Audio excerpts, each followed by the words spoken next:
अस्सलामुअलैकुम, मैं हूं सबा भट्टी और आप देख रहे हैं MAT20 न्यूज HD। आइए नजर डालते हैं आज की अहम खबर पर। मंडी बहाउद्दीन के गांव जंग रांझा में काश्तकार की ज़ाती ज़रई अराजी से कीमती ट्रांसफार्मर आबी मोटर चोरी कर ली गई है। मुतासर शहरी ने पुलिस को तहरीरी दरख्वास्त दे दी है और फौरी कार्रवाई का मुतालबा किया है। हमारे OSR हेड मोहम्मद खुरम बेग की रिपोर्ट के मुताबिक मंडी बहाउद्दीन के गांव जंग रांझा के काश्तकार मोहम्मद आसिफ की ज़रई ज़मीन है, जहां उन्होंने अपनी ज़ाती मेहनत से 25 हॉर्स पावर का ट्रांसफार्मर और 10 हॉर्स पावर की ज़रई मोटर नस्ब कर रखी थी ताकि फसलों को बर वक्त पानी फराहम किया जा सके। 18-19 मई 2025 की दरमियानी शब मोहम्मद आसिफ हस्बे मामूल फसल को पानी लगा के घर चले गए, लेकिन जब अगली सुबह वापस खेतों पे पहुंचा तो देखा कि ना ट्रांसफार्मर मौजूद है ना मोटर। काफ़ी तलाश के बावजूद कहीं से कोई सुराग न मिला। मुतासिरा ज़मींदार ने थाना गुजरा में बाकायदा तहरीरी दरख्वास्त जमा कराते हुए मौक़िफ़ इख्तियार किया है।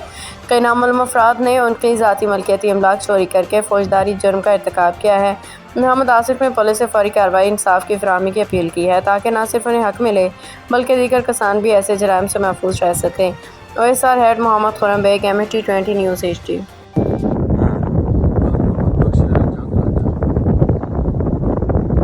जिस तरह भाई दसते लगे कि चोरियां होंदियां पईयां लगातार है जिहड़ा एरिया है, ठीक है, तुसी कैमरा इस साइड ते ले जाओ, आबादी ना होने दे मतलब डेरा जात नो टोटल पहले है साडे डेरे ते पठान बैठे आन, तकरीबन 10 दिन हो गए नो, कम से कम 10 दिन, ज्यादा नहीं 10 दिन हो गए नो।